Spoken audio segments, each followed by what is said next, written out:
Welcome to AP Statistics with Mr. Walton. Today we're going to talk about Chapter 3 from TPS 6E, Section 1, Introduction to Linear Regression. Yes. So, this is in your packet, or if you're watching this video, let's stop, pause, and read our situation. We are given years since 1900 as an explanatory variable and the percent responding yes as our response variable because we're interested in are you or would you vote for a qualified woman for president? All right, so we're looking at this and we want to know what is our explanatory variable, and I want you to realize that it has an x in it. That's our x. All right, so the explanatory variable is years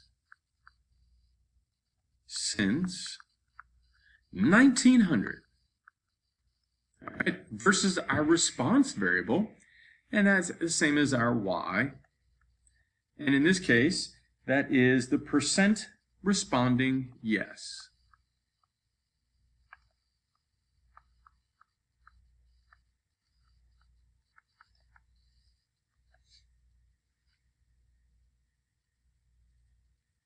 Okay. This, okay, is typical of a scatterplot in AP Statistics. Now, what we don't normally see, and I'm going to cross through right now, is this. We don't usually have a title, and we don't usually have this. All right, so typically, be warned.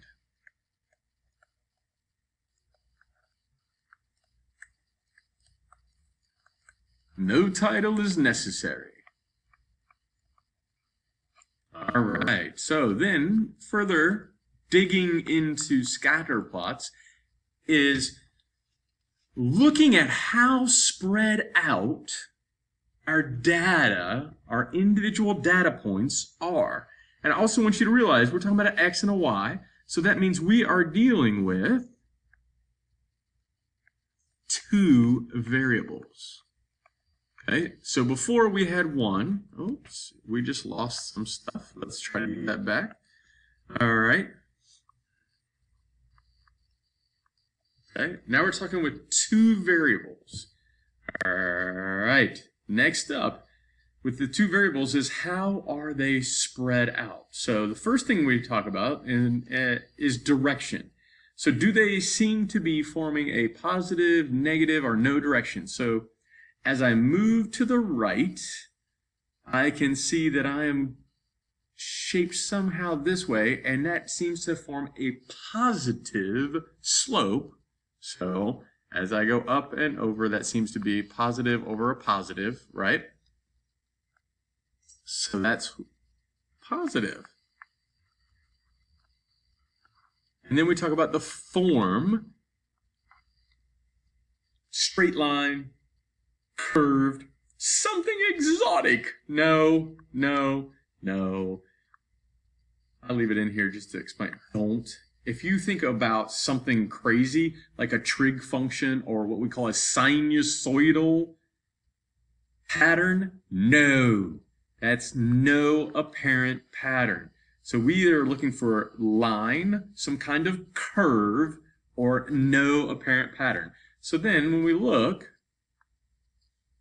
up here, that definitely looks to me like if I'm looking at this data that I could very, very likely put a line that describes this data. I would move it just a little bit probably.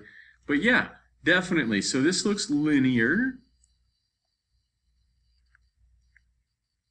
And then we talk about strength. How much scatter? Like how far apart does it appear to be? Typically, we would like to use strong, moderate, or weak. Okay? Now, again, I'm going to give you a little caveat. The book, the AP exam, sometimes likes to call something moderately strong. In my opinion, leave the moderately off. Either call it strong or call it moderate. You are going to see some moderately strong in there, and I'm going to ask you to pick strong, moderate, or weak. All right, so if this is true, we come up here, and if I look, I typically want to look for, is there an ellipsoid that can be formed? So I'm going to say, okay, that's the kind of amoeba ellipse. That's how spread out is it along this and along this. The more spread out it is, the weaker it is. So in this case, I'm going to say that's pretty strong, so I'm going to pick strong. Some of you might have picked moderate. Totally okay. Please, when we look at this, that is not weak. Okay? Not weak. That is strong. Okay, if you thought moderate, I'm okay with that, but definitely not weak. So then we're going to guess the association. So it's either negative, okay, or positive. And this is the second page. If you don't have this page, you're just looking. Okay, so we're looking. All right, so we have 1, 2, 3, 4. So if I'm looking at these four, this is definitely looking positive. This is looking positive-ish. This is definitely negative. This is definitely negative. All right, this is definitely positive. And this is negative. All right, so I can see the three negatives right here. So I'm going to switch colors, and I'm going to put strongest to weakest. All right, to me, this is the strongest. And this is probably, to me, the weakest. So this is the moderate right here. All right, so that's C, D, F. So if I come back up, and when it says, what's the strongest, I would say C. All right, the moderate would be D, and the least strong is F. Then, out of these two, A and B, I'm going to switch colors. And I think this one is stronger. A is stronger than B. But then let's compare A to E. Oh, E is definitely stronger. So I'm going to put strongest down here.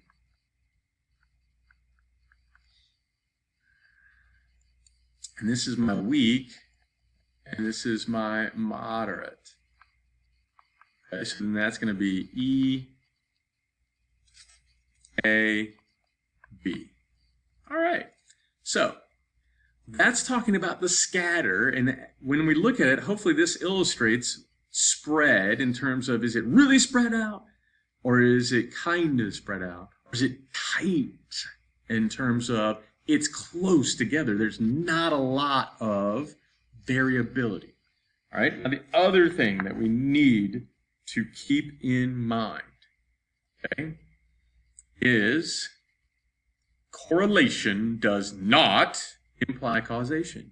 Again, correlation does not imply causation. I can't say, oh, since it's hot outside, a lot of ice cream is sold. Therefore, when it's hot outside, a person for sure will go buy ice cream. I can't say that. All right.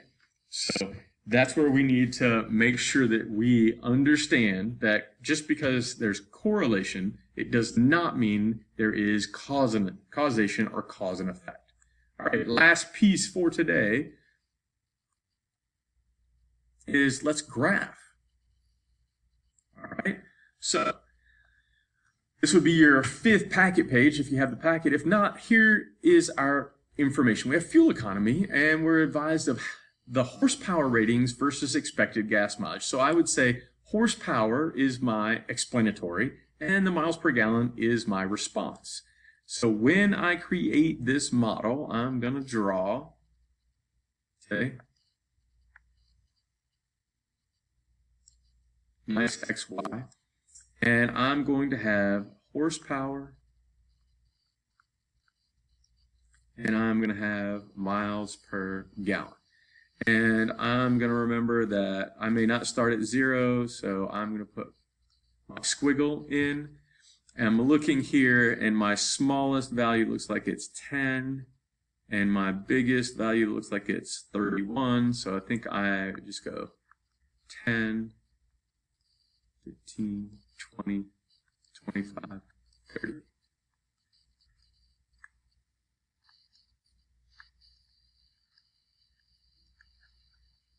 And then here, looking for the smallest, I have 125, right?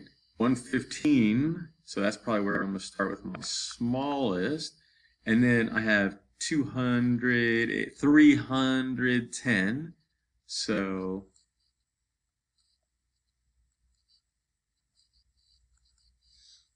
I think I'll probably go up by at least 50s, right? So like 165, and go by another 15, 215, 265, 315, 365.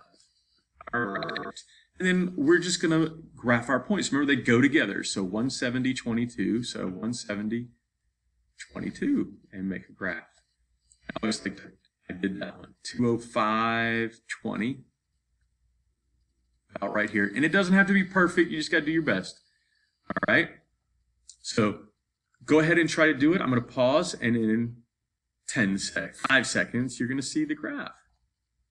All right. So if we look, we're definitely thinking this is negative. I'm definitely thinking that this is linear.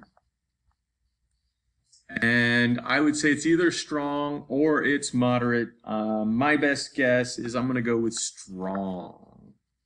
So it's got a strong negative linear association. All right. And that's what we mean by creating a scatter plot.